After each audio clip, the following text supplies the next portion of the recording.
Hello. In this episode, we're going to be talking about the show The Disastrous Life of Saiki. The story begins by introducing us to our main protagonist, Saki Kusuo, who is a psychic. He was born 16 years ago to two weird couples. As a baby, he did abnormal things with his power, but his parents didn't find it surprising or bothered to take him to a hospital. Instead, they accepted him for the psychic that he is. In the present, Saki reveals he can control objects with his mind, and he can also see through things. He explains the drawback of his powers is that having so many abilities has taken away his ability to be surprised or excited. At home, he finds his dad waiting outside the house. This is because he's lost his keys. Saki then uses his power to pick the lock. Once inside, the two parents begin bickering at each other. It's so serious that she serves him shoes instead of actual food. So Kuniharu Saki, his father, begs Saki to use his power to turn the shoe into a piece of steak, but Saki refuses. This is because Kurumi Saki, his mother, doesn't like him misusing his powers.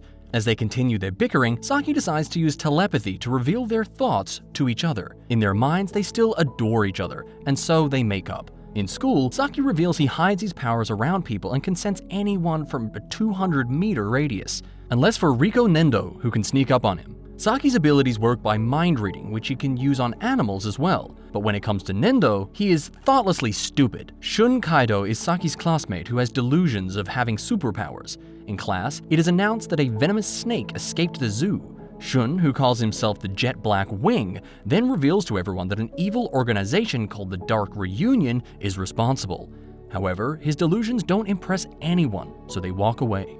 Later, the snake suddenly appears in class, but of course, Saki is not there since he saw what was going to happen with his foresight powers. As they panic, the snake attacks Nendo, making him pass out.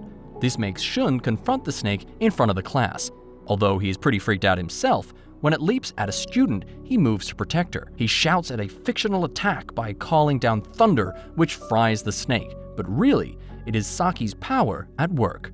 Kokomi Teruhashi is a high schooler to whom everyone is attracted. She knows this, so she acts kind to everyone who compliments her. When she sees that Saki looks bored, she goes to brighten his day. However, he doesn't seem interested in her one bit. As Saki ignores her, she tries to get his attention, but it doesn't occur to her that a pretty girl like her can be ignored. When he notices Nendo in the crowd, he doesn't want to hurt Teruhashi's feelings by talking to him, so he accidentally teleports away. When it's PE, the teacher announces they are going to play dodgeball, so the class grumbles since it's a sport for kids. However, the class rep called Hiro is enthusiastic and he manages to inspire everyone. The teacher split the class into different teams so the game begins. Saki lets the ball hit him intentionally since he doesn't like the sport. Before he goes out, Hiro informs him that he isn't out yet since a face hit is considered a foul. It's now his turn to throw the ball, so he is scared knowing his powers can go out of control sometimes.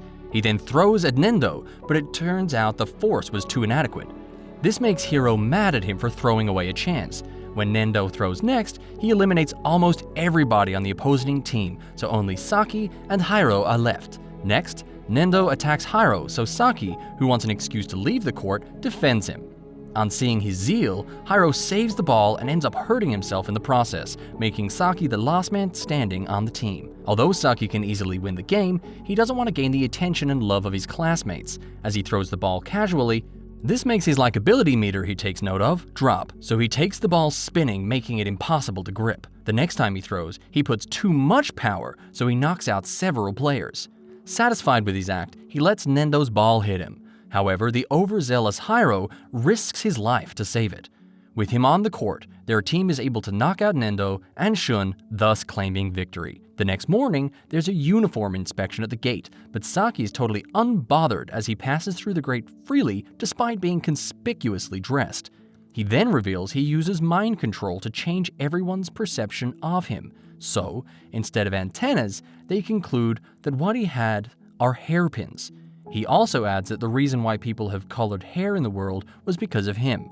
Since he was born with weird pink hair, he uses mind control to make sure the world accepts colored hair as the norm. Later, Saki stumbles at a performance by an illusionist named Urioko Chuno. He begs Saki to stay and watch his performance, but Saki can see through his tricks. During the performance, Saki notices the bird kept in his hat is dying, so he is worried. Irioko then begins his teleportation trick by inviting his assistant. The man then begins secretly crawling towards the next box, but Irioko calls him before the stipulated time, and so the performance is ruined. Later, only Saki remains in the crowd. He points his attention to the dying bird in his hat. Luckily, the bird doesn't die. He now asks how Saki knew about the bird. So Saki agrees when he assumes he is also an illusionist. When he asks Saki to do a trick, he teleports Irioko's assistant into his back and brings him out. This shocks Irioko so much that he then begs Saki to make him his student.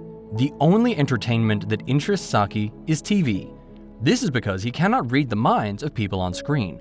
As he scrolls through channels, he finds that Irioko has become a successful illusionist.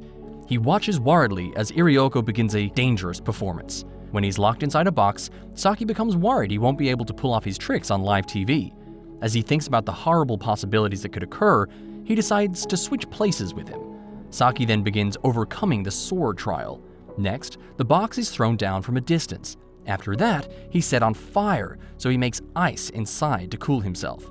Afterward, the box is totally smoothened, but shortly after, Irioko appears unscathed on stage. Also, Saki manages to escape unharmed before the truck is flattened. The next day at school, Teruhashi reveals to her fans she has a new crush. When they ask if it's Nendo, she freaks out, but she quickly maintains her charming facade. Meanwhile, Shun draws Saki's attention to Nendo, who looks suspiciously gloomy. So the group begins stalking him after school. They notice him grinning at a little girl before going into a nearby flower shop. Along the way, he grins at another girl, so they assume he is a pedophile.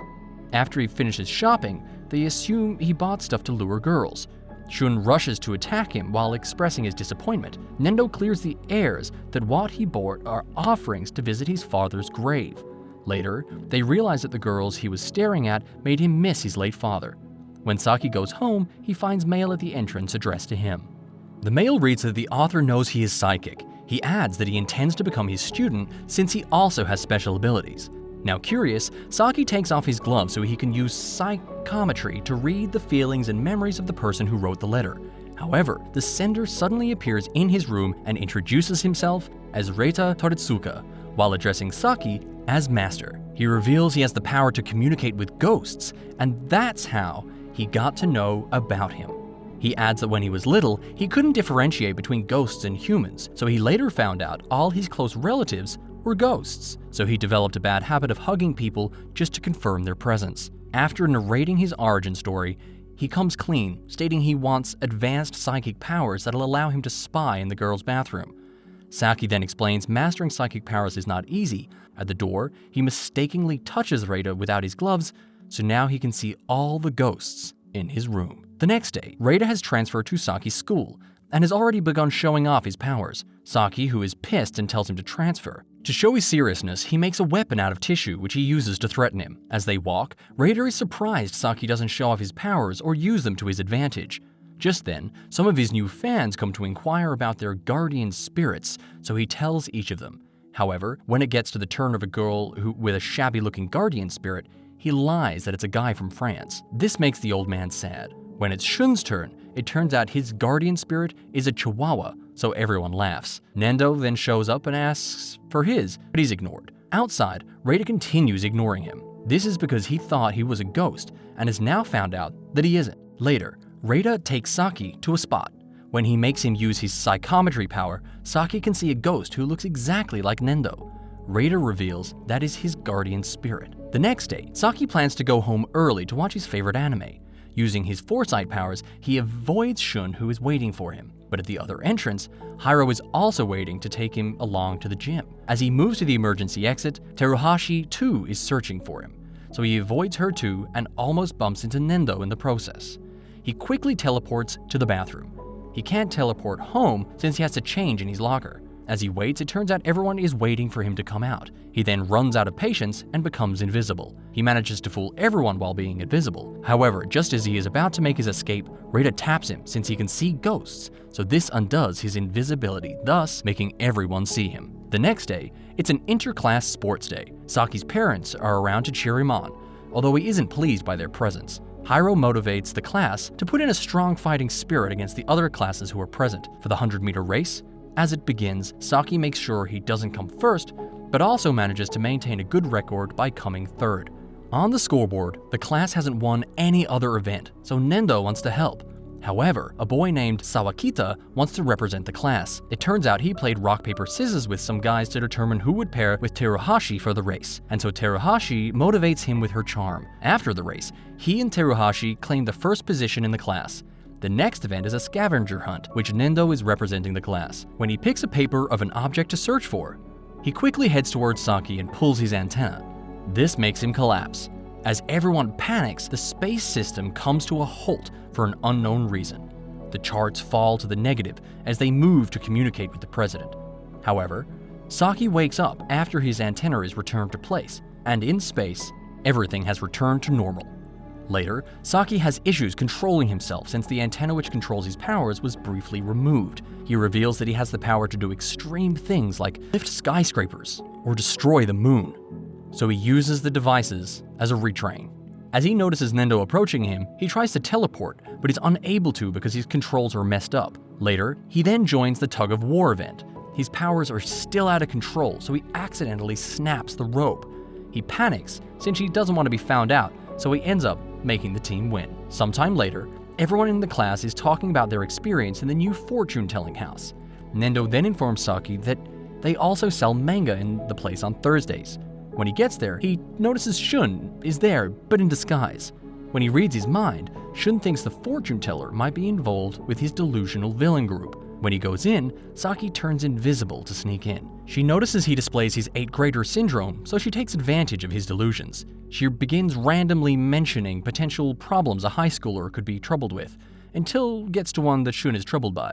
When he reveals he doesn't have any close friends he can relate to, she then begins giving completely normal advice, and along with the advice, she sells a necklace that will help him gain friends.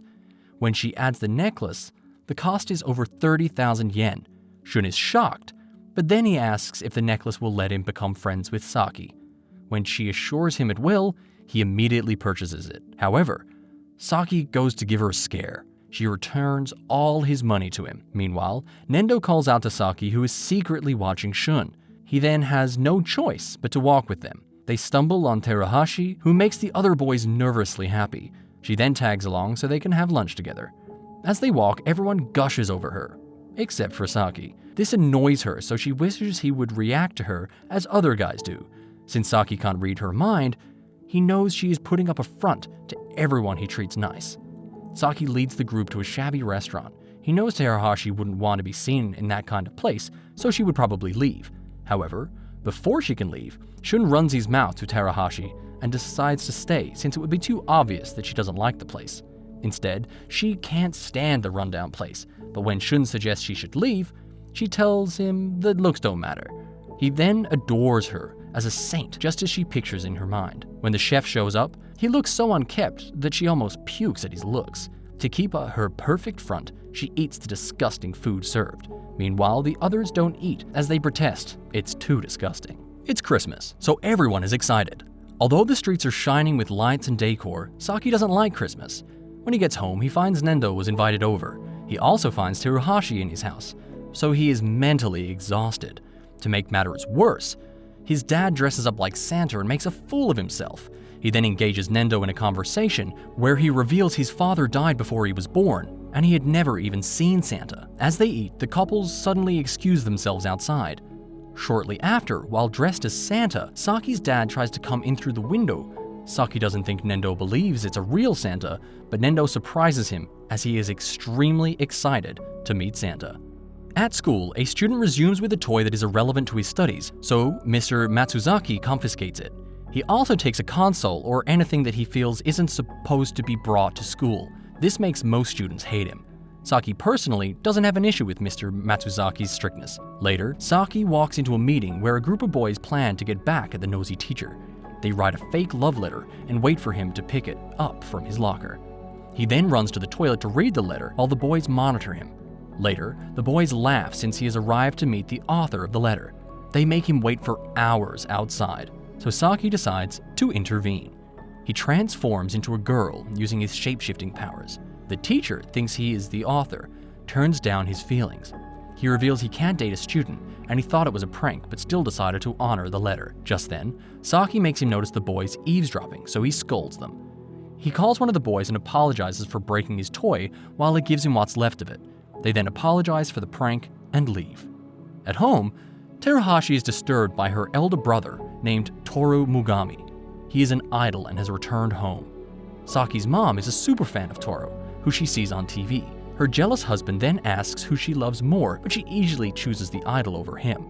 Although this doesn't cause any trouble since they are a weird couple. A visitor rings the doorbell, so when she opens it, it is Toru in the flesh. She screams on seeing him, so her husband is shocked as well on realizing who he is. Toru comes in to see Saki to clarify that he and Teruhashi are siblings and not couples as they appeared to look in the theater some days back. When Saki's parents leave, Toru reveals his reason for coming is to warn Saki to stay away from Teruhashi, who is supposedly leagues out of his.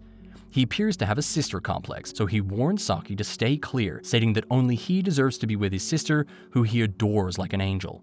As he goes on, Teruhashi suddenly arrives in the house.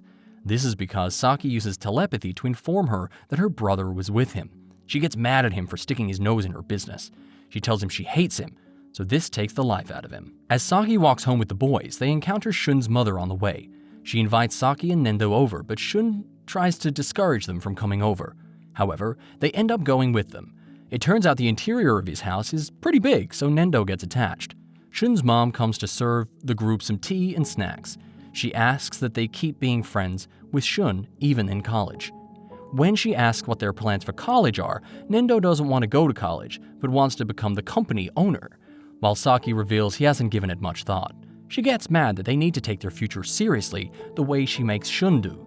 She scolds them and makes them read a ton of books. Away from them, she asks Shun to stop hanging out with them since they are not serious about their academics. However, he refuses. He insists that they are very important friends to him. When she goes back to the living room, she finds the boys playing while the books lie behind. But then she discovers they are already finished up with every piece of a book.